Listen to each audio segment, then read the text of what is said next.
You're listening to the Ones Ready podcast, a team of Air Force Special Operators forged in combat with over 70 years of combined operational experience as well as a decade of selection instructor experience. If you're tired of settling and you want to do something you truly believe in, you're in the right place. Now here's your host, PJ team leader, jiu-jitsu lover, meme enthusiast, and dad joke aficionado, Aaron Love. Do you love hydration? Do you like being recovered and being able to take on multiple events in a single training session because you actually feel like you're getting enough hydration? Funny, us too. That's why we are partners with Hoist. We love Hoist over here. It's no secret. They've been with us since literally the very beginning of when we started the Ones Ready podcast. They've always supported us. They've got tons of veterans and LEOs running around their entire spot. They're out of the Midwest, so we have conversations about being from Ohio and living that Midwest life. But most importantly, it started off because we love their drink. Brian, Peaches, Trent, and I, we all tried Hoist, many different flavors. They've got 5 of them now. Orange is my favorite, no big deal. But we all tried it, and it was amazing. We felt great in the workout, after the workout.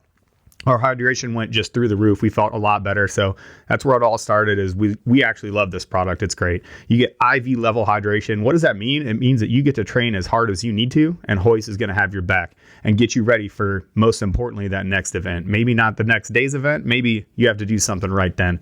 And it's awesome. You can just throw it in your ruck. It's fantastic. You can find it everywhere. Go to drinkhoist.com and enter code ONESREADY when you check out. You're going to get a good discount. So go check them out there at drinkhoist on Instagram as well. So look up drinkhoist on Instagram. Go to drinkhoist.com, enter the code ONESREADY at checkout to get a sweet discount. Again, thanks to Hoist giving you that IV level hydration. It's one of the very few electrolyte beverages that's actually approved by the DoD for use. So once again, drinkhoist.com. Go check them out. Put in code ONESREADY at checkout. Thanks to Hoist.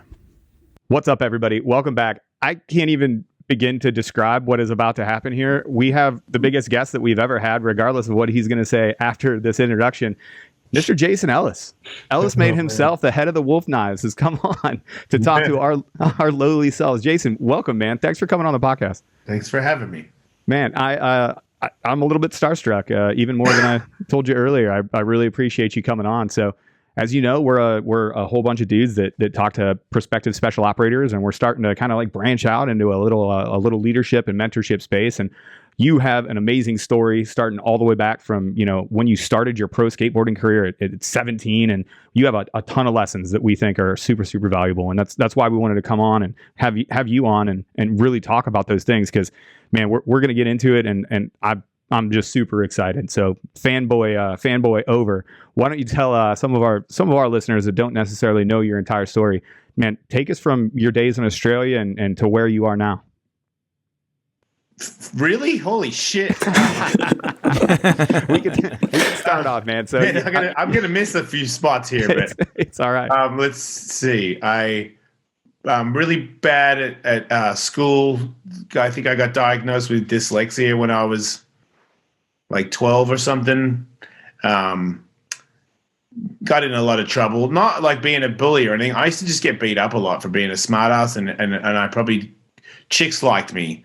So everybody who didn't get laid wanted to beat me up. I was in a school of people that sucked. Right. But I remember, finding skateboarding with these 2 twin brothers at that school, and we became best friends, and we started skateboarding.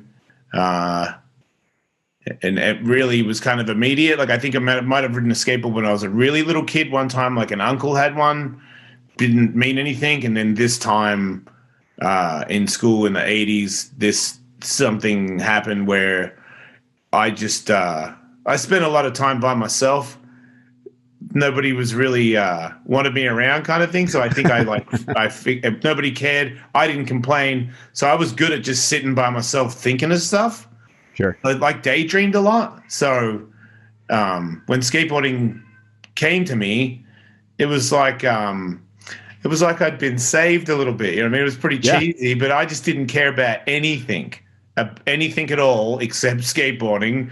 So whenever I wasn't talking to someone, I was just thinking about skateboarding, and it would amuse me to the point where, I would tense up because my brain's thinking about so many different skateboard things. My shoulders would always come up, and then I'd catch it and be like, man, I was really concentrating. Oh, I was really into thinking about doing that new trick or doing that new, Yeah, and I was really bad, really not athletic at all. These two twin brothers. One was fat and the other one was obese, and they were both better than me for a couple of years.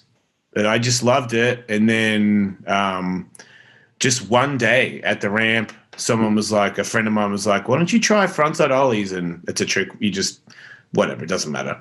But Sure. when I tried it, it looked like I was going to make it, and I kicked the board away. And he was like, dude, it looked like you could have made that.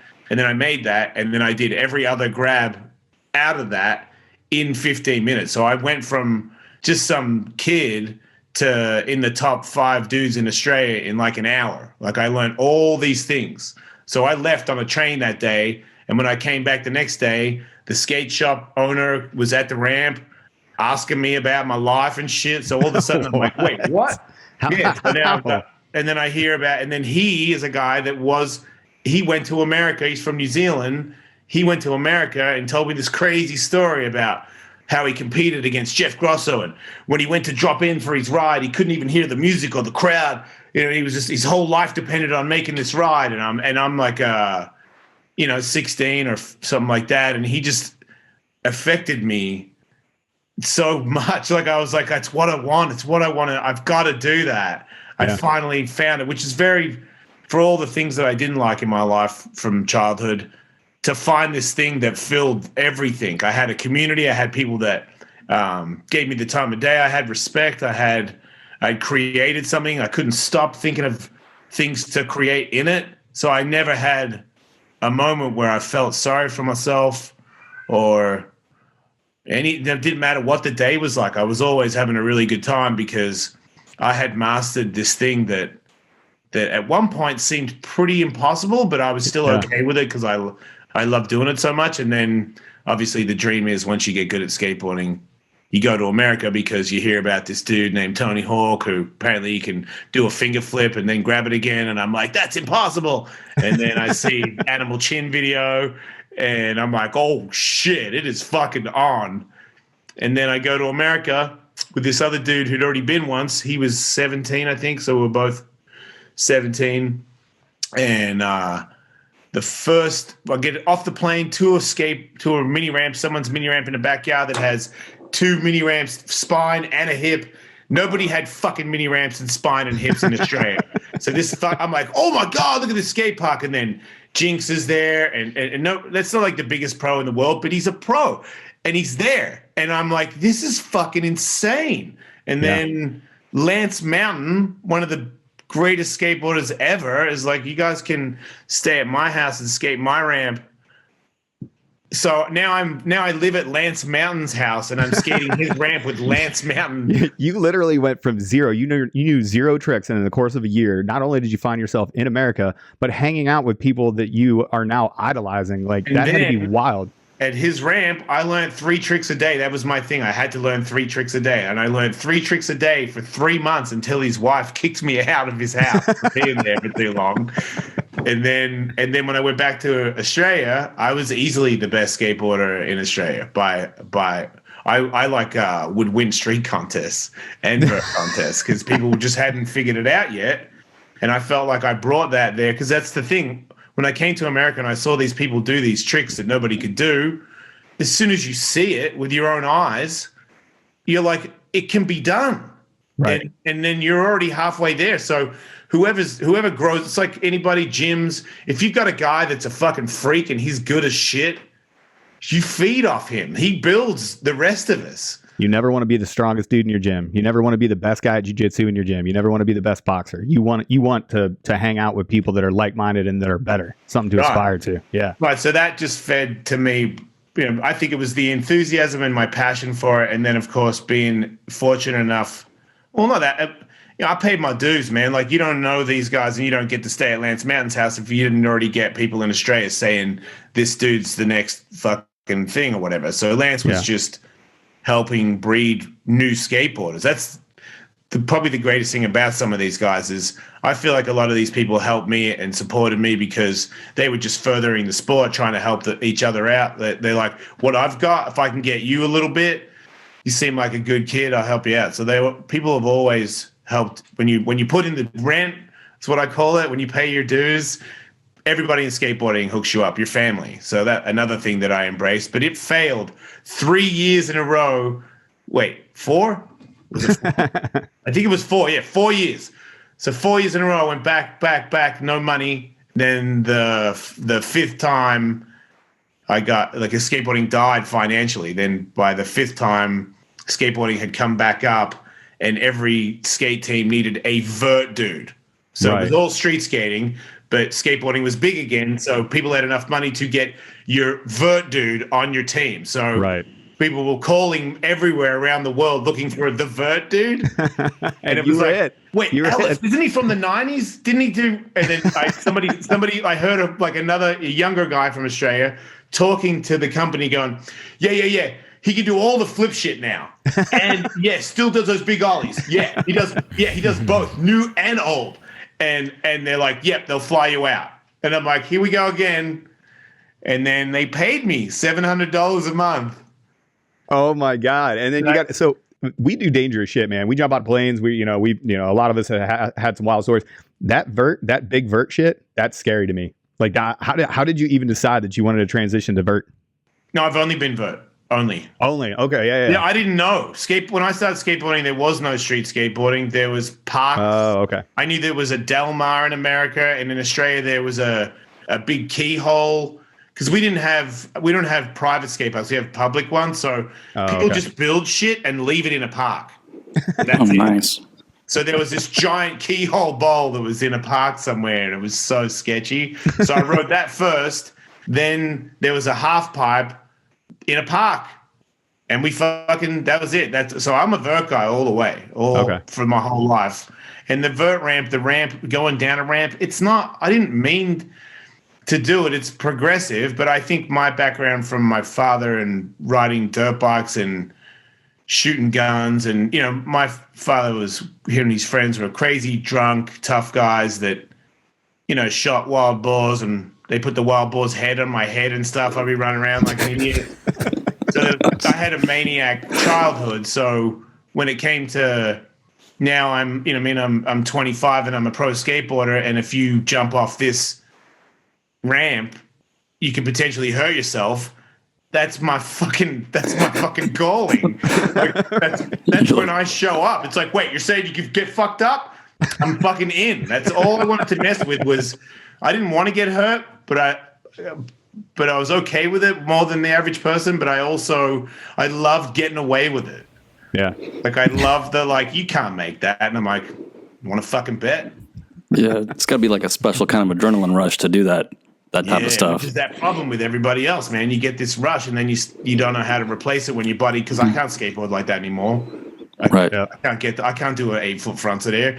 I'll explode. Like, I can't do that. But I can do other stuff. Like, I do MMA stuff at a lower level, so it's still like I gotta work. My brain's being creative, doing dangerous stuff. It's just a little less. Well, I've got to admit, I'm on the discovery train along with some of our listeners. I'm not very familiar with your background, but that was my question: did the adrenaline wear off from skating, and is that what got you into MMA? Because obviously you had a background of chasing this dangerous. You're exactly right. That's exactly what happened. The skateboarding thing wasn't at the end. It was SiriusXM offered me a radio deal in Los Angeles, and the Tony Hawk Show, and they were like, "We want you to be." And I saw this as my opportunity to get a new career, because I had like 2, maybe 3 years left of being of a good skateboarder. I didn't want to hang out and just get a check for being like, oh, good old Ellis is still there. I'm like, fuck that. I don't want to be that guy. Yeah, so I moved up, and there's no vert ramp in LA. So I knew I'd quit my love. I knew I could no longer routinely go to a vert ramp and skateboard. I knew it. I remember saying goodbye to friends in San Diego, and shit was like, it was emotional, because I knew it was like over for me. That's a big move. You're out. You're into a new game then. I made a choice. I'm like, I'm no longer a fucking pro skateboarder. I'm like a radio host that's going to be this next big thing on SiriusXM. And it was just go again. Like, because I knew the same, and I had the same energy, but more this time, because in skateboarding, I didn't have any talent. In radio, I did. And I was like, man, this is your opportunity to actually win. Like, you did pretty good at skateboarding and you are fucking bad. Like I fucking my balance or whatever the fuck it is you're supposed to have, agility. I don't know what it is, but I don't have it. I got videos where I'm like, I can't believe I did any of that. I just must have been trying so hard. This is that willingness to put your body on the line all the time. Some skateboard parts where I'm like, I fucking can't. Like, I remember making a couple of things where Danny Way, who's way better than me, was like, dude, I thought there was no way you would ever make that. Well, you had a world. Told me I had it. He's like, you had a Guinness World Record at one point. Oh, I didn't. Danny Way gave me that record. That was. They called Danny and said they'll pay him 10 grand to be in the Guinness Book of Records and do this big bomb drop because he'd already jumped from a helicopter into a ramp, and that was considered the world record. So I think that was 8 feet. So they were like 10 grand, 10 feet, and he's like, fuck that. He's like, I know a guy will do it for 10 grand though. So Danny called me. He's like, yo, would you fucking jump off some shit they'll pay you 10 grand? I was like, fuck yeah, I'll do it. So next thing you know, I'm like, I got a hotel room in LA and I'm hanging out with these fucking TV people and they're banging my skateboard with a pencil to see if it's like real. I'm like, what the fuck? Some stunt coordinator who knows fucking nothing about anything. They put a giant, what are those gymnast mats? They put them up like dominoes, like one after the other. So when I landed in the mega ramp, I'd go into the mat, That doesn't sound professional. Because the first time I did it, I hit the mat and it bounced me up in the air and I bounced over past the mat. So their answer was another mat behind it. I'm like, why don't you just give me more of a leeway? Like it's just like if I make it, I'm straight into a giant fucking mat thing. Oh. But yeah, that was like, yeah, I could jump through some shit, but Danny Way is Danny Way. I never, I'm in the Guinness Book of Records, but it's bullshit. Okay. No, that's cool though. Well, I want to go back to your point though, because I see something in our community that's really difficult to do sometimes, and I'm fascinated by the fact that you were just able to take that first love of skating and close that door on it. And I know, we all deal with it. It's hard when you start to move past that like first thing that you're really, maybe not really good at, but passionate about, and you tried real hard, and all that blood, sweat, and tears. Like, how was that transition for you, or how are you the person that's just like, I'm going to shut that door and move on? Like, how does that even work? From you, this is going to get dark. From years of therapy, the reason that I can decompartmentalize things like and split and never look back is because there was a time there where something happened to me when I was a child that was really bad, and I don't even remember it. I didn't remember it until I was in my 20s because I had erased it from my life. So for me to erase skateboarding from my life and direct all my energy into radio, that's a way easier thing to push out of the back of my mind. And it'd be different if I just pushed it out and just tried to walk around not doing anything.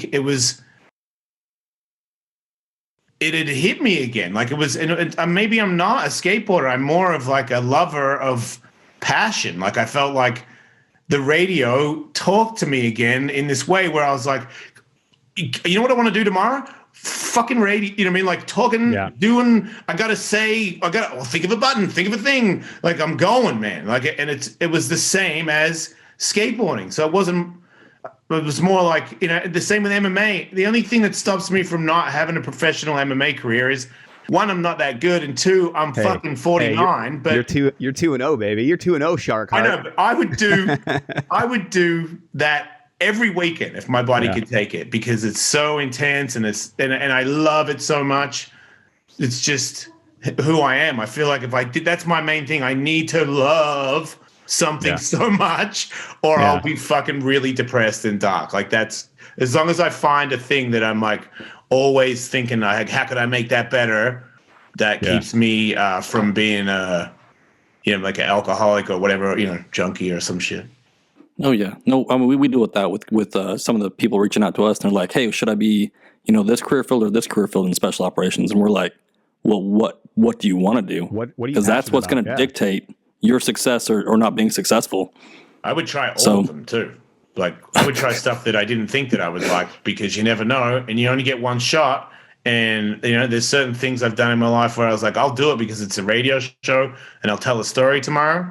And turns out I really like that. And I would not have known if I didn't just say, fuck it, I'll try it. Yeah, we had no idea. I mean, it's obviously, kind of the same things ring true. I'll go on streaks where I get like super creative and I'll throw out like these guys.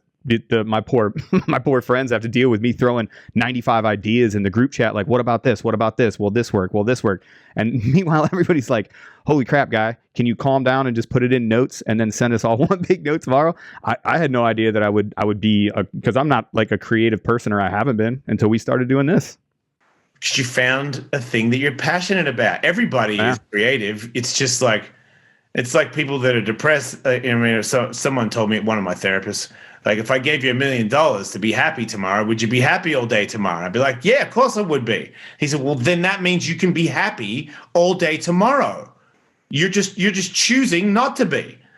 I'm like, well, so little things like that. It's just, if you can remember those, that's my only problem. I feel like I forget so much that I forget those at crucial times. Yeah, it's my face looks the way that it does right now, which is crappy from rolling this morning with a bunch of people. But I always tell people I'm teaching in jiu-jitsu at the unit and stuff, I'm like, hey, you're good. You know all these moves. You can't think about them in the moment, though. You have that one momentary pause where you're like, where is my hand supposed to go? And then you just get tuned up immediately. It's the same sort of thing. Let me ask you this. Do you do jiu-jitsu with training of the idea of somebody could grab your gun, or that you have a gun while you're doing jiu-jitsu? Absolutely. So I'm a special operations combatives program instructor as well, and I focus specifically on jiu-jitsu interwoven into small teams meant to go into rooms. So weapon retention, a lot of the stuff that we were doing when you were in Albuquerque with Greg Jackson and Keith Jardine, a lot of that stuff. I've been an instructor in SOCP since 2012. So like, if you have somebody, because if it's more than one person and jiu-jitsu, you don't want to like get to your back, right? Or do you? No, absolutely not. No. You got to stay up, right? Yeah, you stay up, you transition to your tools, you protect yourself, you work as a team, you fix the problem violently, and you move on.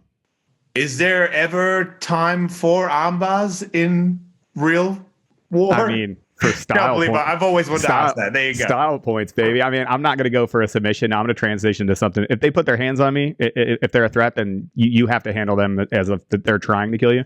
So I'm not gonna throw an arm bar on somebody or try to always them out. thought like, arm bar would be like step like 100 after you're like out of ammo, out of everything else. All your teammates are gone. Here's what here's what I want to say. It's like a finishing move. Here's what I want to say. If and I'm not saying this has ever happened, but if an arm bar were to happen from me, I would be doing it solely to talk shit in the team room when we got home. I'm like, did you see me arm bar that guy? That is not the preferred method. It's like in Mortal Kombat, we're like finish him, and that's your finishing move, just to show off. Yeah, like Aaron's good at Darce jokes, so he didn't need to, but he Darce joked that guy, whatever. And then we shot my wife, like a real jiu-jitsu, her learning arm bars and shit. I'm like, a man can still be angry and still throw the other arm. Like, you need to get the artery. You need his brain to shut off. There you go. So I think that is one thing that everybody on here is fairly passionate about, is fighting. Like Aaron said, he's jiu-jitsu. I like to scrap, and Brian it's in his blood. Not to bring up that stuff. It is. But like, where did that juice come from for fighting? Do you get the juice more from being hit, or do you get the juice more from knocking people out? It's from getting hit, for sure. It's so sad, brother. Yeah. So sad. I know some people think that I really love inflicting damage, only because I just heard Joe Rogan say it once about me to somebody else, and I was like, when I first started training, I trained with a guy who was a really mean boxing coach, and he told me that's you punch each other to knock each other out. That's how you fight. So I didn't know any better. And now that I know about brain injuries and stuff, like, I don't do that as much. But yeah, for sure, the thing that originally got me to be addicted to it was, one, I don't mind it.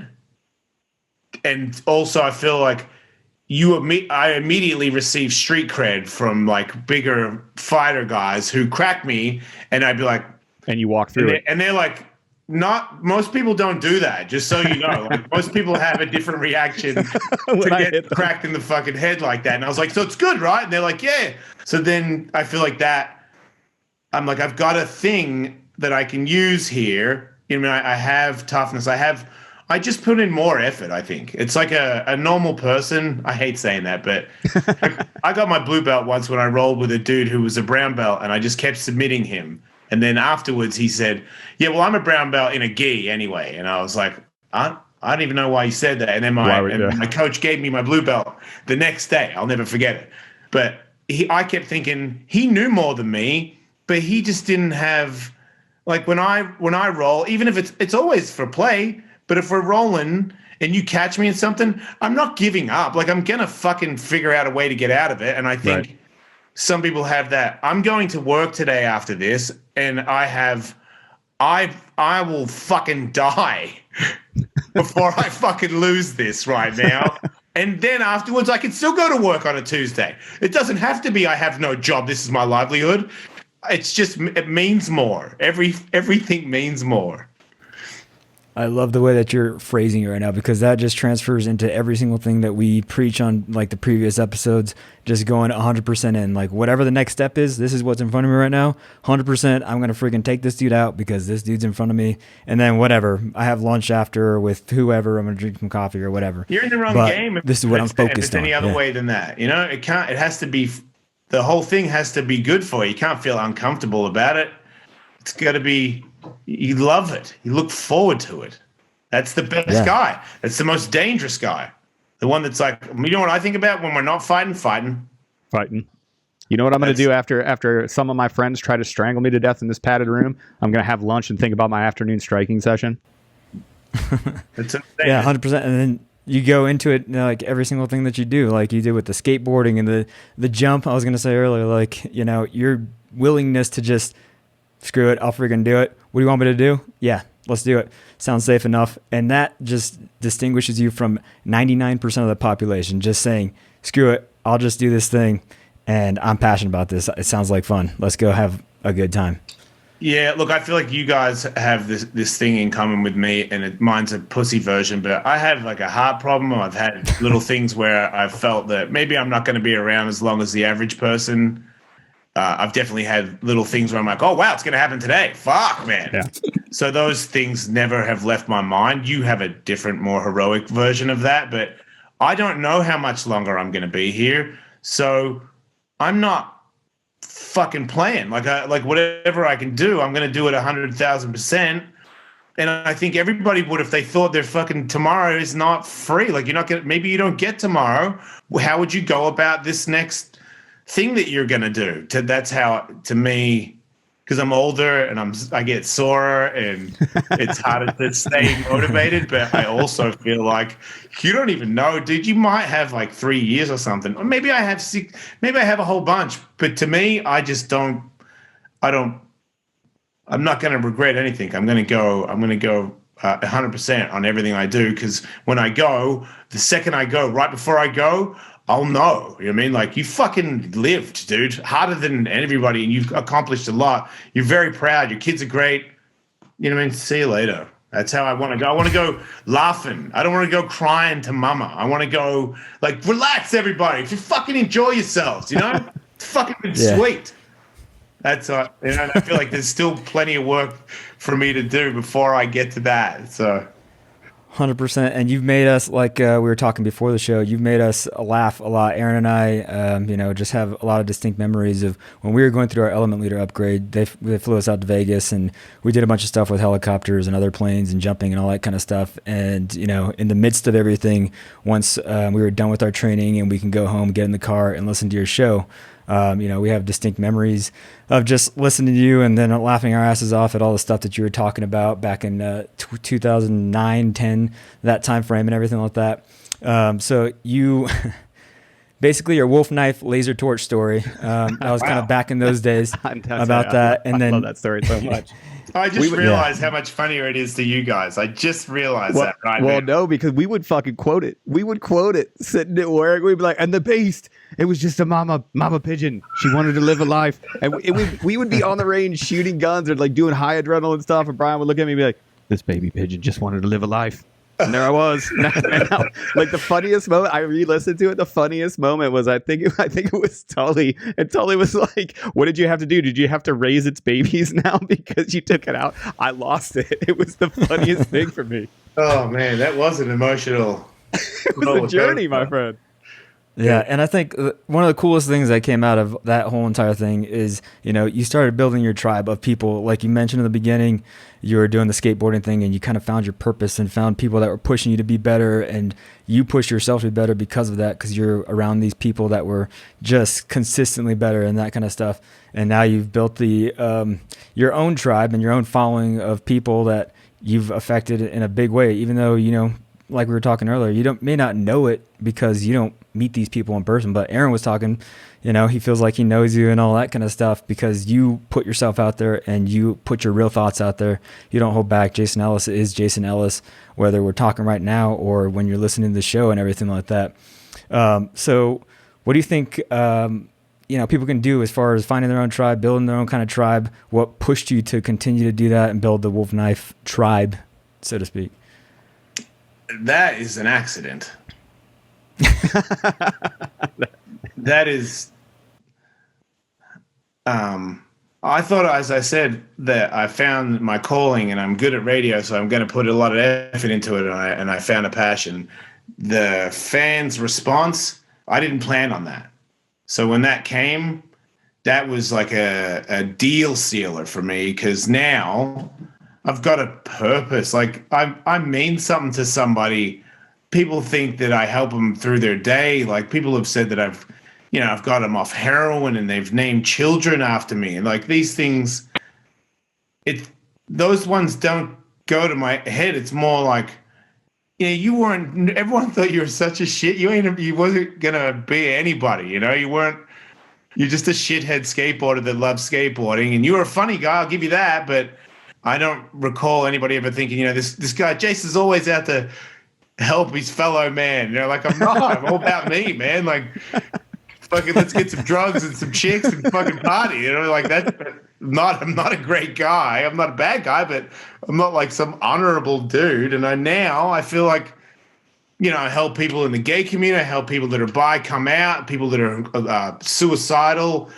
I've helped thousands of people that are suicidal that have said, I was going to do it until I talked to you, or until I heard this, or until you reached out. And I keep doing those all the time. Sometimes they're, it's not as bad as it was, or sometimes it is. So to me, it's so, that was the thing that made me cry the most about the Sirius XM show, because I just thought, you owe all these people and now you're not there. You know what I mean? Like, you left them. Man, well, yeah, they have nowhere to go. Man, I sent you a message. I got rid of my Sirius that day. It was over. Yeah, like, you were the only reason I had it. In that message. Hey, man, I don't care. Like, that's what it is. I'll vote with my wallet, and I'm glad that you're back, and hear it from me. It worked out, man. It's gonna be better because the show is better. It's easier to do. It's more fun to do. I got a show with Tony Hawk, a show with the Ellen Joe Band coming out, my own solo show. So there's 4 shows. And I'm out there, like I'm going to Vegas this weekend to fucking go flying through a wall of fire in a Speedo to promote the podcast. You don't know about this shit? That's fantastic. You guys are going to love this, so check it out. Okay. I was going to do this fucking stunt before the pandemic, right? I was going to get a pink girl's bike and I was going to get towed through a wall of fire. Like a Barbie bike? Like yeah, because one time, long story, my friend stole a girl's pink bike because it was raining and the train stopped and police arrested us. It's stupid. But I thought it'd be funny to ride a pink bike through this fire. I was talked to stunt coordinators at Hoonigan, fire department. It was going to be about 20 grand. So I was looking for sponsors. Now, pandemic hits, so that's fucking gone. Then I lose my job, so all those things are out the window. And then I say to myself, how hard can it be to make this wall of fire? And like I said before, if you're a go for it kind of guy, you'll be all right. Like, I think anybody that hesitates going through a wall of fire, maybe you'll get burnt, but I fucking won't. I'm going straight through it. I know I'm going through. So it's going to be fine. So I get this, I ask people and they're like, dude, you know stunt coordinators? And I was like, I do. And he's like, yeah, man, the guy in Hawaii that you talked to, like this friend of mine, he's like, he's stunt coordinator for John Wick. And I'm like, what? So I call him. I bet he knows how to jump through a wall of fire on a Barbie bike. He calls me. He goes, the speed is the problem.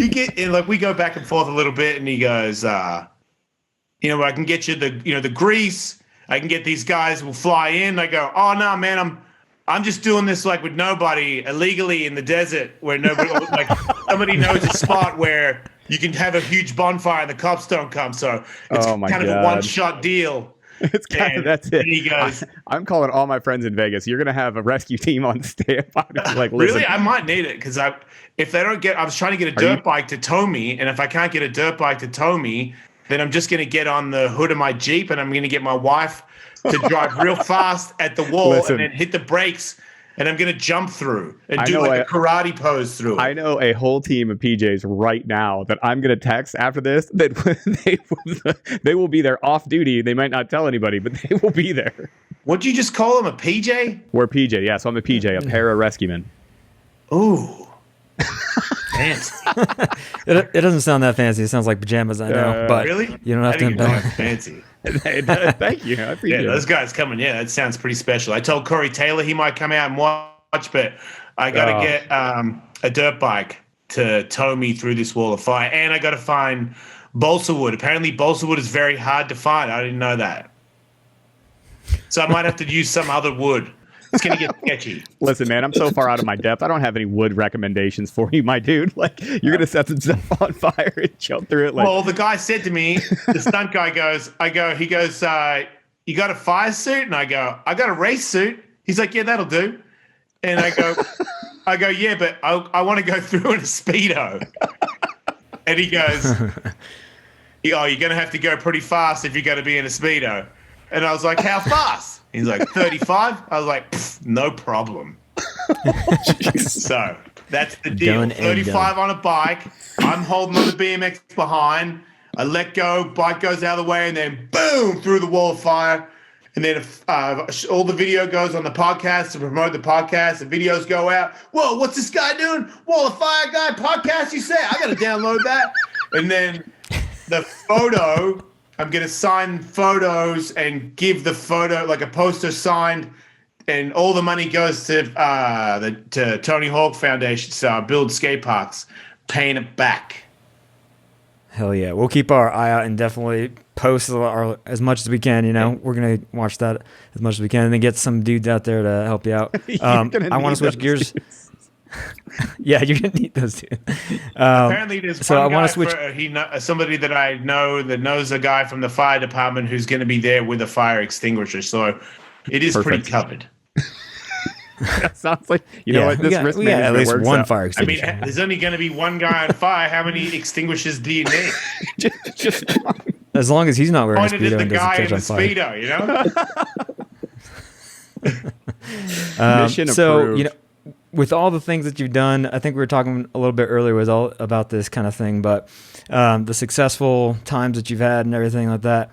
I'm sure you've had your fair share of haters, and I just mentioned this because we were talking a little bit about it earlier, and I get this question all the time of kids that are like 17, 18, and they're like, none of my friends want to hang out with me because I started doing this thing and I started working out all the time and I started making myself better and dedicating myself to this passion that I have of getting in the career field and, you know, becoming a PJ, CCT, all that kind of stuff. And, you know, I've just found that my friends are kind of turning their backs on me and the people that I've known for a long time. How would you say people should deal with that? Fuck them. Fuck everybody, man. Everybody's a loser, you know. And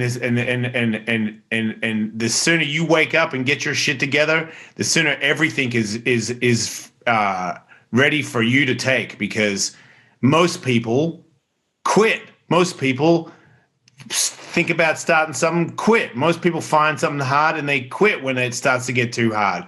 So if you're not that person, you immediately are up in the, like, to me, I'm like, if you're a nice person and you never fucking give up and everybody sees that for your whole track record of life, it's free. The world is your oyster. Like, you can have whatever you want in it. So to me, look, when you get up there and you're successful, then it's different. I don't believe in like, oh, that guy's a fucking loser. Fuck him. I'm not hanging out with him. I would like to try and help that guy, maybe give him some words of encouragement so he could flip it around. But when you're down here on your way up, and like you don't fit in, good. Fitting in, like, fuck that, man. Like, when, like, being like friends with everybody who all has their smartphone, like Snapchat links, great. I'm over here fucking lifting weights the whole time, doing shit. So then we meet in the fucking real world, and I'm a goddamn powerhouse, and you're like, oh, I wasn't ready for that. Because you didn't fucking get your shit together. So yeah, I would never like it's not easy. It's a lonely road to be good at things. Like people that think of like, you know, all my friends are gonna come and we're all gonna be good. Probably not. You know what I mean? Like Nope. It's probably gonna be the one that never stops going. Like you just gotta keep working. And the lonely work is better. Like to me, I feel like when you put in that work where you're completely alone and nobody cares, and you might not know if this is going to be like help you at all. That's what a winner is. The lonely work is better. Congratulations, you just made a One's Ready T-shirt.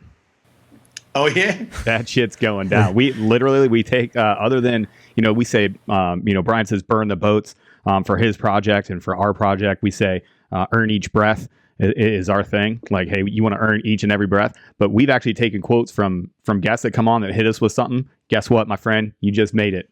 Limited release shirt. I'll make sure to send it to you. Yeah, make sure. A large, thank you. I got you. Yeah, I gotta say, listening to you talk about going through that wall of fire, all I can think of, and knowing your background just a little bit, it's happening.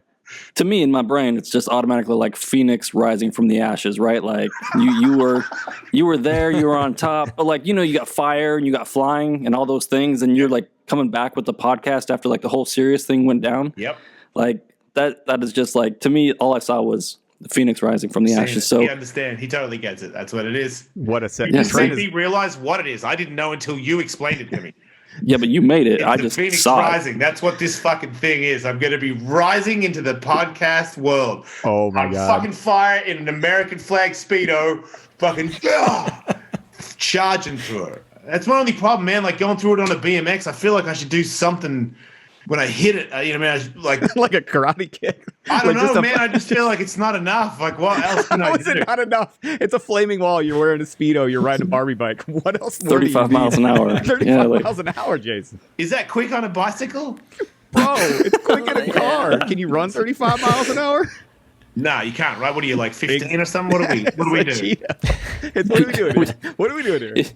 If you come out of a helicopter that's going faster than 10 knots and you hit the water when you jump out of it, there's a huge difference between 10, 15, and 20 knots. And that's 15 miles you feel an hour. that speed. Yeah, it does not feel good. Yeah, I jumped out of speedboat before doing, I think, 70.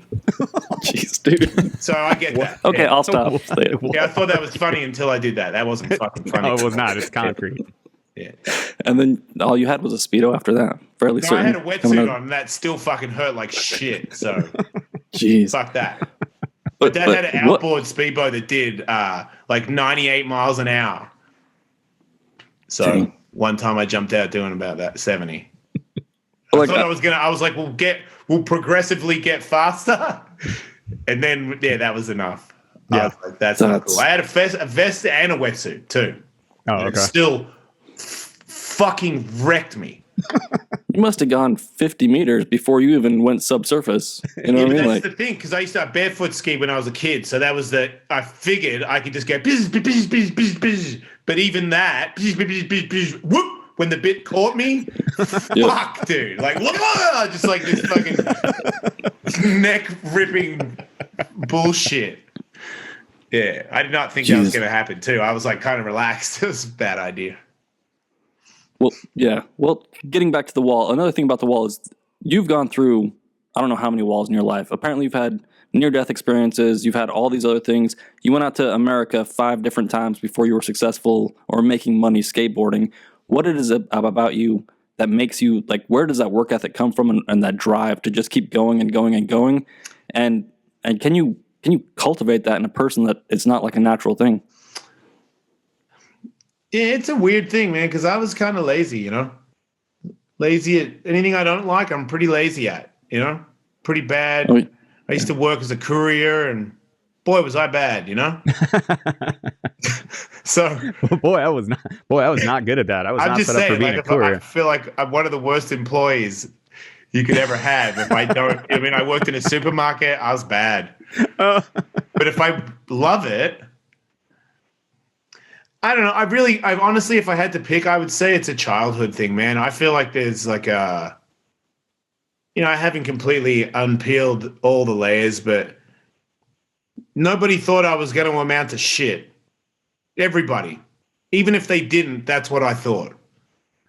And I think there's a drive there to keep proving them wrong, Like, I feel like this is the biggest fuck you. My existence is a giant finger at all those people that were, you should probably give up. Or he did all right for a bit of a drip. Like, just little things that I knew that some people in my family thought about me. And then also in skateboarding, man, I acted like such a fucking train wreck that it wasn't offensive. People were like, fucking, you probably pack T-shirts when you're older if you're lucky.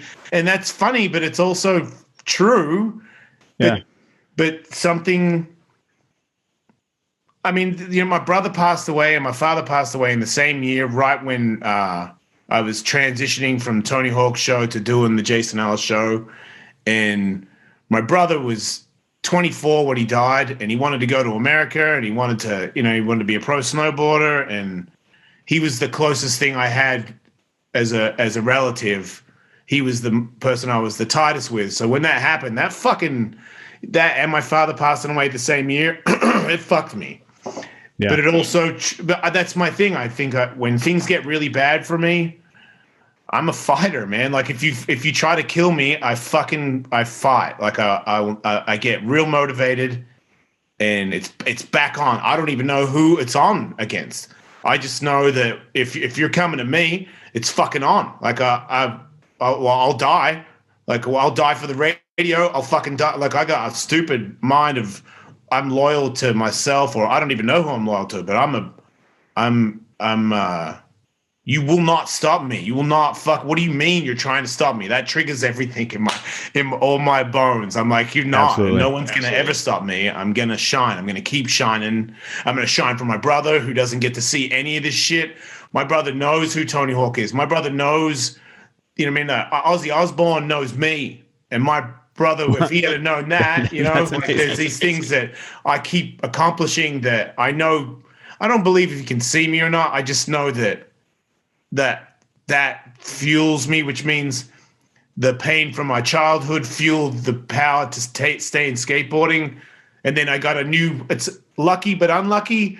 By the time I was 40, I realized my father molested me. And then I wasn't talking to my family in Australia anymore because they were like, really? And I'm like, yeah. So then I'm completely family, like another shock. But it's a shock that makes me, like, what are you going to do? Like, do heroin and give up or fucking go? So I just always go. I just always, I'm potentially a depressed motherfucker, but I won't give up. Like, if I killed myself, I'd give up. If I stopped trying, that would mean I gave up. And I just know, I believe in me. I know you just keep going, Jason. It'll work out. And so I just never stop. Yeah, we try to tell that to people that we talk to all the time. Like, listen, no one is allowed to tell you no, but new. People ask us, do you think I can make it? Do you think I'm going to be able to make it through this? I tell them the same thing all the time. I don't know. Can you? That's your decision. It's no one else's decision. And I feel like you won't know. Like if you're having a bad time, you're in a bad pocket, you won't know if there's a good pocket coming next if you take yourself out. So to me, just as soon as bad times can come, well, that means just as soon good times can come. So I may as well hang out, like may as well stay around. I just feel like, because I've been there, man, where I just don't have anything to be happy about in my life. But you just keep searching, you just keep searching, and it turns around because I'm here. It turned around, like I've definitely spent a lot of years being super fucking dark, man. Like I'm so happy I didn't have social media when I was. Like if you had heard what was in here when I was 17, oh my God, dude. I was dark as fuck. So it's just don't give up. That's my thing. I just know. Because I know, as I said, the skateboarding thing taught me you're not talented. You have no gifts in skateboarding whatsoever. And you were top 3 in the world. The top 3 in the world came from here, man. I don't fucking give up. I try. I want to make it so much more than you want to make it. And that's how I made it. And it's not from a book. I lived it. So once you know that, then the radio or podcasting or whatever it is that is next on the table, I know one way, I know one way to get it. So I usually use that. Now I have finesse with radio and corporate people in my life, and civilians, people that you don't just talk to like you fucking talk to other people. So I've got that in me now where I can be like, yes, sir, that sounds great. And we should definitely, I don't have to go, fucking, sounds good, cunt. Like I can weave through everybody now. And if you do something wrong, I'm like, hey man, like maybe we can figure out a way to do that better. Not, you fucking idiot. Cause that's how I used to talk to myself. And you can't do that to some people. Some people find that to not help them do better. That's what I've learned. Telling everybody that they're the dumbest piece of shit in existence for some weird reason doesn't make them do better work. So I've learned to steer that out of my life. So I get closer every day to being a little bit more content and easier to deal with and more masterful at how to achieve shit. Nice. No, that's awesome. I think just to take it back a little bit, I think one of the things that we have in common community-wise is a shared perspective when it comes to our own mortality. And when you come out the other side of that, living for something that's a little bit bigger than yourself is pretty incredible and motivating. Have it, because it's a without the pain or the fear of knowing how bad things can be, you can't appreciate the little things as much. Like a day, your kids, food, things that, sunrises and shit. Like things are not the same as they used to be to me. Like I used to take that shit for granted. And now I feel like I'm fortunate if I see a good sunset. What the fuck happened to me? Yeah, I used to hear my dad say that a lot, and I was like, why do you care about that? But it's one of the things I remember about for the rest of my life because, he kind of told me about that thing. And I've learned to appreciate that kind of thing too. But talking about your kids, you also have a couple of teenagers and, you're balancing all these other things that you're doing in life. How do you maintain that balance? My ex handles, she's a really good mother. Very sensible person, very grounded. So between her and my wife, my wife is obviously a lot more free-spirited and spent a lot of times being a rebel herself. So my daughter, if there's anything a little edgy, she could probably go to her about it. Like her father is obviously a maniac, but they know that their father loves them, and I think they're more worried about people doing something to them because they know what I'll do to them if anybody does anything. Like, I feel like if anybody starts talking shit to my kids, they're like, Dad, please don't. I'm like, what? I didn't even do anything. Because they would rather somebody call them a fucking idiot than me hear somebody call them a fucking idiot. But so they're very loved and they're very, they're good kids, man. They gotta, they're they already know about, my daughter is, she loves everybody, gay, straight, she's black friends, and she's more about everybody getting along together, and there's nothing bitchy about her. She doesn't get catty or call this person anything. And same with my son. They just seem like good people, man. So it's humbling. That's all I care about. I don't want my kids to be me. My son doesn't want to skate. Great. I don't care. Don't do whatever you do. What you live your fucking life. If you need any help, I'm there. But I'm also not like, you need to fucking be a motocross. I don't care. Don't be famous, dude. It's bullshit. Go get some good friends. Get us, get an education and find a job that you have fun doing. And if you need any help, I'm there all day. That's it. So it's not. They're not, they don't have problems like I do. They got little things here and there, they're people who mean, all right, I got little emotional things in my life, but they're never, I've never seen my daughter just be pissed for 3 years, Right. So yeah. I feel great. Every time I talk to them, they make me feel good because I'm like, whew. I'm like, hey, how's you reading? I'm like, yeah, I can read. I'm like, fuck, all right. It's remember the movie Forrest Gump when Forrest finds out that he had a baby with that lady? And he asks if they're stupid like him. That's he's so happy with her not. Kid does good at school. I'm like, thank fucking God. Oh my goodness. I have a 15-year-old daughter, and it's the same sort of thing. Like her grace, her ability to work with the other kids, the way that she's inclusive without, I didn't teach her that. I don't know. Well, maybe I did, but it's one of those things where you described it perfectly. You're so proud that they're the best parts of you and none of the bad parts of you. And I think it's because you look inside and you're like, I know what kind of darkness I have and I know the problems that I've dealt with, but thank goodness they don't have any of these. They're out there and they're just good people. Right. I've said that to them, like because my daughter thinks she's kind of gangster, and I'm like, you're not really that gangster. Yeah, none of us really are. Like, I know you think you might be a little bit hood because your dad's from Australia and he cusses a lot. He's got a lot of tattoos. You could probably say, he did this and that when he was a youngster. But I'm like, shit happened to me that's not fucking gangster at all, and I'd rather take it away. If you could erase it, I'd be totally down for that. And then you can not know me as like whatever the fuck this thing is. I'm like, it's not a thing to be proud of. So I think them knowing that as well, like I feel like because a lot of white kids want to be something they're not. And I'm like, it's not, you should just be happy with what you are. And you should be so appreciative of where you are. Because I don't know a luckier kid. I just don't. Maybe like Ken Block's kids might be lucky than you, or fucking like I'm talking about like J-Lo's kids might be luckier than you. That's about it. Like you live a great life. Like if you want shoes, you get shoes whenever you want.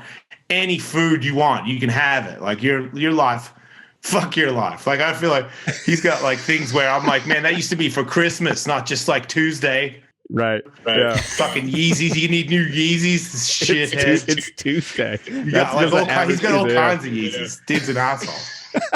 Yeah. I think that also it kind of gets hard for, when I was younger, I felt like I needed to prove myself in some way and do something that was mine, like, that I can own at the end of the day. And when I was, 50 or however old I ended up being when I died, I could look back and be like, look at all this crap that I did. Just like, you have that wall behind you and you're able to say, look at all these things that I did. And I think that's kind of what everyone is searching for. Just like, we don't know what we're going to do. We all get to ask that question in high school. What are you going to do when you grow up? And we're like, I have no idea. I never thought I was going to say, I'm going to do a podcast and talk to people. And, same kind of thing with you. Everyone's trying to search for that thing that makes them feel like they're making a difference in the world. Yeah, no, because it's really fulfilling. It's like the greatest thing you've ever had in your life. I've got all of them, and I can tell you that's the best one. I got all the money. I go, hey man, you're you. And I'm like, fuck yeah, me. That's awesome. Like the first couple of times that happens, that's awesome, man. But it's not as awesome as knowing that you fucking really helped a real human from doing your jokey shit or telling your life story. It means more than all of it by far. Yeah, and even through all that, you've had a couple friends, I think we mentioned them earlier, Kevin Kraft and Tully, that have been close to you for a long time, and I'm sure you guys have had your, fights or whatever along the way where you just kind of like butt heads and you're figuring stuff out. We've done the same thing. We've done the same thing like on deployments. Month 2, you're like, I'm so sick of hearing this dude in my ear. Imagine how they feel. Like when you're sick of hearing somebody, imagine this. Oh man, nobody hates me on this podcast more than I hate me. So what are some of the things, we have guys that are in the most stressful point in their lives because they're going through selection and they're trying to figure out where they fit on this team of people that, their best friend just quit. And then they're trying to power through, and they're sick of the team leader or whoever barking orders at them, that kind of stuff. What would you say that really kept you guys together and helped you get over those little problems you had? I mean, we owe it to everybody. What the fuck? Like, we're going to get pissy and quit? I just thought how big the show is and how important the show is. What is this thing that is making us break up? It better be a really big deal, I feel like if it got to the point where I didn't want to be there anymore, which has happened, I've felt times before where I no longer wanted to continue the show because of how stupid I felt some of the people on the show had become. And look, Raw Dog left, and at one point I was like, good fucking riddance. Like your whole drama that you brought on me for years It was uncalled for, you know, but I handled it incorrectly. I got angry 100 times at him.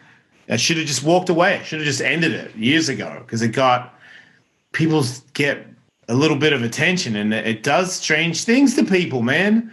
So there has been egos that have had to be squashed, but the biggest one really was mine. You know what I mean? I think the show got way better, easier to be around when I gave up on the fact that I believed that I knew everything, and you should all just listen to me because I got us here, and I'm going to get us everywhere else. I'm the guy. You know what I mean? Just don't try to do anything that I'm not telling you to do. If you do, you're a fucking idiot. And I just gave up on myself. I just gave up on the ego of it, because I thought you have to have this ego. Like, you know what I mean? I was Conor McGregor before Conor McGregor, man. I was telling people on the radio I was going to be the fucking next big thing way before fucking McGregor ever showed up. Way before. And you were right. Because it works, dude. Because it works. Yep. But it's also, like Conor McGregor, fucking intolerable. People find you intolerable. I had totally to figure out a way to be tolerable. And so to me, in my mind, yeah, I'm the fucking best there ever was when it comes to talking in a microphone. You will fucking never beat me, ever. Like, if there was a talking race, I'm fucking Carl Lewis. Talking. But on the radio, like, we're all as good as each other, and we're all doing this together. And the show is the Jason Ellis Show. Without one of them, it's not the Jason Ellis Show. And I want those guys to know that they are appreciated. So I no longer have rants about how fucking shit hot I am. But they're in here, trust me. I still got a little anthem going. That's just solid team leadership. That's all it is. You said the exact same thing that every special operations team leader has said since the beginning of special operations. You found a way to put your ego aside for a bigger mission, and you're successful now because you realize the value of the entire team and not the value of the individual parts. And it worked. The show got better immediately.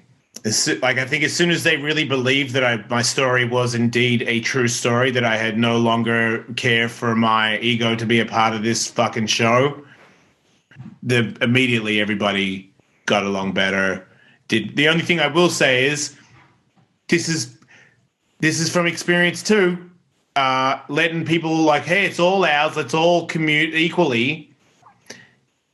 It's sometimes you let them in and they just take the whole fucking thing. So there was a couple of times there where I was like, look, it is ours, but you know, fuck that. You know what I mean? Like, I'm not doing that. Right, yeah. And I'm not fucking doing that. All right.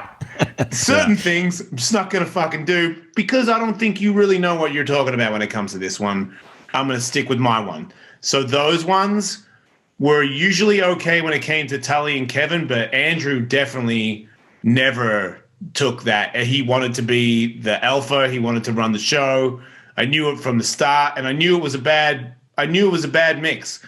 But when you're in this, you make the best with what you've got. You know, like, I'm not a guy that's like, get him out of here. I was just like, we're doing, you know, he does do great work, but we do butt heads a lot, and I don't like being around him, but it's not that bad. Like, I don't hate the guy. I just am like, wow, opposite, you know. And I made this by myself. That's a fact. It's not like a mystery. It's a fact. And you're not the boss. I am. And if you are, then how much longer do I have to be here? Because what the fuck is with this guy that's telling everybody that he's running the show? That's how I felt. Like, I was like, do you want him to fucking turn the mic on? Because I can leave, and then we'll see who's running the fucking show. But it got weird. I hate it, man. I hate it. Get a little bit weird. When he got applied for a better job at Sirius without telling us and moved up, I didn't mind. The only thing I mind was he's now in charge of our channel, and I don't think he likes me, so I don't think he's going to help us. That's what I thought. I'm also very paranoid. I don't know if I mentioned that. But I am. That's so he might not have been like that at all, but that's what I thought. It's not paranoia if you end up being right. I'll just put that out there. Well, in the end, I don't want to get into too much, but some people knew that we were going and they didn't say anything. I'm just saying. So I'm just saying. Yeah, no, that's just planning and knowing people and having good situational awareness as well. So, Right. But you're in this thing where you guys have each other and you guys are for the same good. Like you guys are, you all do good work. You all live. You know, you're all working together as a way more crucial team. Where there's nowhere, if you did way better than him, all of a sudden you get way more. Like I feel like Hollywood's a pissing contest. Like I feel like a lot of people end up thinking, well, how much does he get? Well, then I should get this of this. And I'm like, man, you know, you guys don't ever look at it like that. So that when you cut that bit out, because it becomes childish. There was spouts that were childish because of that, you know, because we weren't real friends. We were career, like we are, like the rest of the show, we are, but some people were. It's a career stepping stone. And I'm not offended by it. The show's big. Be the producer. Get your name up, and then go further up the chain. Congratulations. Put your fucking foot on my face. I don't mind. I'm glad I could boost you up there, but just as long as I don't have to have lunch with you every day, that's all I fucking care about. Just get the fuck away from me. Well, you should be in a team room when someone walks in with a new piece of gear that everybody's not getting. That's because that's when you know. That's when you know. You'll see some childish stuff. Where'd you get that jacket? Okay. Hey, where'd you get that jacket, dog? Where'd you get that Arc'teryx jacket? Yeah. Oh, they got them in supply. You didn't even tell us how many more they got left. They gone? Okay. But that's not a bad one. That's a jacket. No, that's good. Yeah, and sometimes you fight over it. No I'm big deal. okay if you got a jacket and I didn't get the jacket. I can live with that. It's just that everybody's still human, right? And everybody still goes through these things. Luckily, the guys on our podcast, we never fight about anything. We only get along. But we're going to talk about you a little bit more. So as the phoenix rises from the ashes and you take off on this podcast journey, what does the future hold for you? Like, where are you trying to take this? To the top. What the fuck? All the way. Like, to the biggest podcast in the world. Yeah, Jason Ellis Show, the biggest podcast in the world. I'm doing a podcast with Tony Hawk, so that's called Hawk versus Wolf. And I want Hawk versus Wolf to be the biggest podcast in the world. I want it to be the biggest podcast in the world. I'm also doing an MMA show with Alan Joban called Ultimate Friends Conversation. Guess where I want that to be? I want it to be number one. That's so fantastic. I'm just going to keep doing them, and I'm going to do my solo show because I think that the interviews on my solo show, I'm starting to get into those. I like them, and their guests are maybe not good for the Jason Ellis Show because Kevin and Telly might not know their career as much as I do. So I still want to have that show. So it should be 4 free podcasts a week. So people that wanted me 5 days a week, because there's a lot of Sirius XM listeners that want it the way they used to have it. Yep. I could say, well, there's 4 of me a week for free that you can download anywhere. And then there's the Patreon where I do 2 live solo shows and 2 live Jason Ellis shows a week. So it's a lot of content, and I don't sleep on any of them. I put a lot of work into them. So I think I'm doing a good job. So I think it's only a matter of time before... because that's the other thing. Being the best is cool, but I don't really fucking care. Like if it's on the plate to go for, and it's going to take a lot of work to get it, I'm your guy. But I'm not like I refuse to be less than like I just want a seat at the table. I just want to be able to pay my bills. If I could go to Porsche in 2 years from now and tell the lady, no, I will not have the fucking stock one. I will have the fucking cocksucking one with all the cocksucking things on it. And get it to me fucking now. You know what I mean? Like, it'd be a dick, because they're dicks. And I want it in the deep maroon. Yeah. And you know what? Deliver it to my house, fucker. I'm gonna go. I can't believe I had to even come in here. I'm going to go across the Ferrari and buy one of those as well, you dickheads. That's it. But yeah, if it doesn't happen, I just have a podcast and everybody kind of likes it, and I still help the fans and all the people that listen to Sirius XM are like, still love the show, Tony, love the MMA, blah blah blah.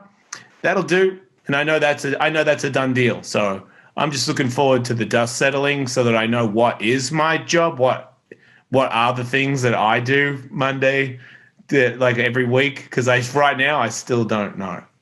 And I don't know how much money I make. I don't know how much money I'm going to make. I don't know what it's going to average. So it's definitely a lot of fear of... yeah, are you scared? Fuck it. Yeah, we are too every week, man. I can't believe we've been on for about a year and we've got we're about to drop podcast 60, right? Unreal every single week. Like the text messages that we shoot back and forth, the fear is immense. I imagine it has to be tenfold for you. Well, if it completely fails and I can no longer have a house where it has a bedroom for each kid, yeah, that'll hurt, you know? I don't know if I could ever get any lower than that right now because of how high I've been to be down enough where I can't afford to fucking take a certain level of care for my children. Yeah, that'll burn. But I just don't. I know how this game goes, and this game doesn't go that way for me. And it doesn't go that way for me because I know what's gonna happen. I'm gonna make it. I fucking make it. I'm gonna make it. I'm gonna get the fucking Porsche with a like pink paint job and fucking probably have a photo of my anus drive it through a wall like an asshole. Kiss it. And you know, I'll probably be like 90 and I'll die, you know what I mean, in some sort of car racing somewhere, you know, have a stroke, hit the fucking barrier and fuck off, you know? Fuck out of here. I love it. I love that motivation. Like you were truly living that life. And you're saying all of these things I wish I could just put into the heads of the guys and girls that ask us questions. Because that's it. That's the one thing. You don't know what it is, but I know it when I hear it. And that's what it is. When you say it and everyone goes, yeah, but that person's not going to do it. Because there is no, as soon as you have, yeah, that would work. Tomorrow might be better. Right now, the thing is, all those are the things that to me, I look at as cool. That's more opportunities for me to have because you're too lazy to go get them. So I want to help you come get them with me. But if you don't want to come get them with me, I'm gonna go get them. So you should figure it out. So the one question we ask every single guest is, you have a chance to give one piece of advice to anybody that's starting out, anybody that is at the beginning of that journey that is going to go off and find their why and find that passion, and they're going to fulfill a live stream. What is that one piece of advice you give them? Oh, find your love. Find your passion.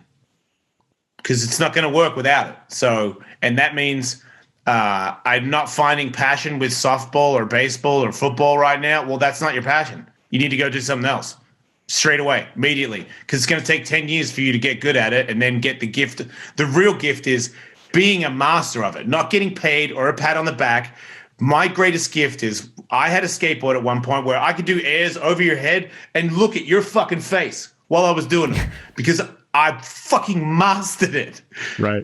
That was my gift that I gave myself. Like the money or people like at a gas station. Whoa, didn't you skateboard, dude? You're Jason Ellis, right? Fuck that. Hey, fuck that. Watch that American accent. Watch that American accent. That's appropriation. You'll get canceled. Thank you, man. Yeah.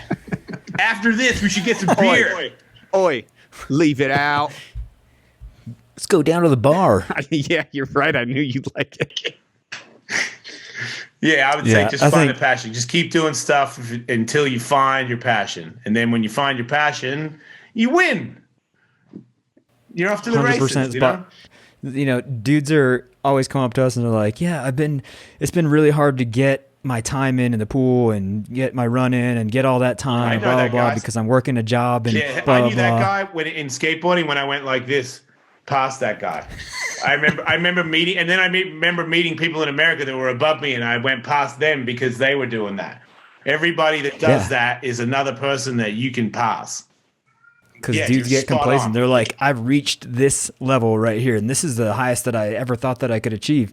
But they don't know that there's this other level that people that keep on putting in the work like you plateau, can achieve. people quit at plateaus. It's like when you lift weights, you're getting bigger, and all of a sudden you're lifting and you're not getting any bigger.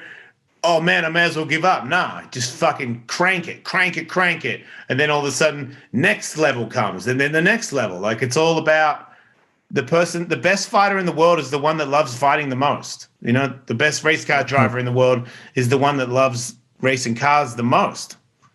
That's it.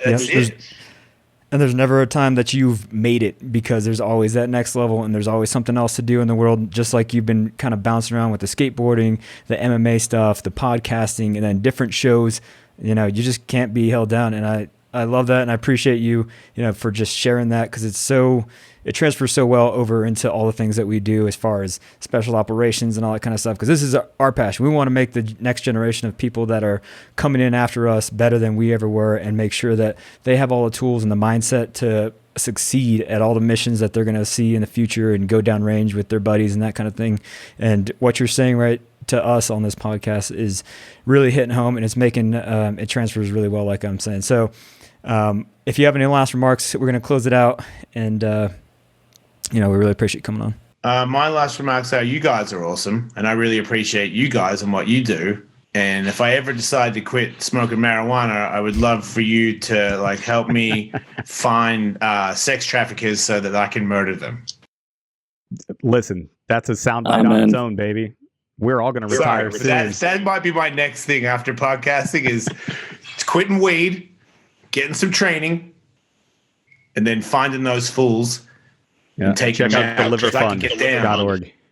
I can get down with that big time. 100% on board with you on that. Whenever that opportunity arises, you just give us a call. Is it too late to show up at 55 and be like, all right, boys, what's this training you're doing here? I don't know, Jason, is it? If I get enough money to get back on HGH, no, I'll be there. I can't afford HGH anymore. I'm waiting for my buddy to. I'm like, I wonder if it did anything, because I had a knee surgery where I had a cadaver knee replacement, dead person's ligament put in there, and then my doctor was like, if you do HGH, it'll heal way quicker, and I'm like, fuck yeah, I'm rich. How much is that shit? They're like, it was a lot. It was a fucking lot, dude. It's $1,000 a pen, and it's like 2 pens a month. If I'm doing that math correctly, that's $400 a month. I was so rich. He's really good at math. Yeah. I have no idea. How much does a banana cost? I don't know, $10? Yeah, no, I didn't know. My fucking fridge broke in the backyard. I do the cold plunge thing, and the bottom of it broke, so it just starts leaking. And I was like, oh, just buy another one. What is it, $170? Because I don't know how much I paid for it, because I was so fucking rich. I just said, get me one. Turns out it's fucking $500, and now I can't afford it. Fuck.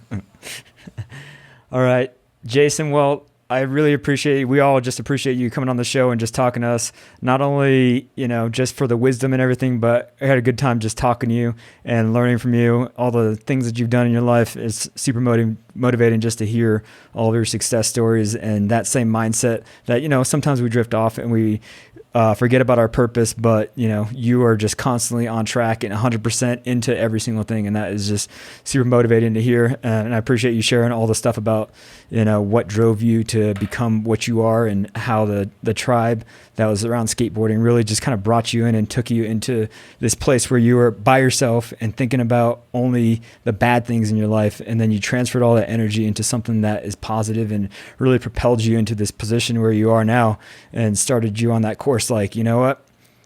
I don't have to be this person that people think that I am, and I can go ahead and achieve more because that's who I am and that's who I'm going to be. And you just made this whole tribe for yourself of people that believe in the same thing that you do, and it's inspiring to see someone that's just so awesome, down to earth, and continues to be themselves no matter what, through all these challenges that you faced and everything. So we really appreciate you sharing the story and everything, and anything that we can do at any time, we're down to do the Border Patrol thing. I wish I could be down there in Vegas to see you reborn as the Phoenix, but man, I'm writing this shit down. Reborn as the Phoenix. Holy shit! I swear to God, it's no more Jason Sharkheart Ellis. It's Jason the Phoenix Ellis. Ooh, that sounds pretty badass. feel like I should jump off the bike through the wall of fire. Like, Dude, you're right. What's going to Yes. happen? You going to hit a wall of fire? don't know what I'm doing. I don't know. Jesus Have PJs though, you'll be fine. Yes. Some kind of wingsuit and then fly into a pool or something. I don't know. Oh my God. Get a wingsuit and be on the front of the car, and then when they hit the brakes, fly through the wall of fire as the bird. As an actual phoenix. Man, I'm gonna Phoenix suits. There you go. We made I gotta the buy a notes, Phoenix boys. suit. I gotta We go. made the notes, boys. All right. We'll get a GoFundMe going right, to get man. you a Phoenix suit. All right. Word. Yeah. Thanks for having All right, me, well- boys. Jason, thanks so much. All man. right, for all you listeners, we really appreciate you listening to us. Anytime, just drop us a line, info@onesradio.com, and then always hit us on the IG. We're here for you guys. We hope you enjoyed the episode. And again, Jason, thank you for taking the time to come on and talk to us and then to our listeners. So you guys go out there and earn each breath. All right, later. Later.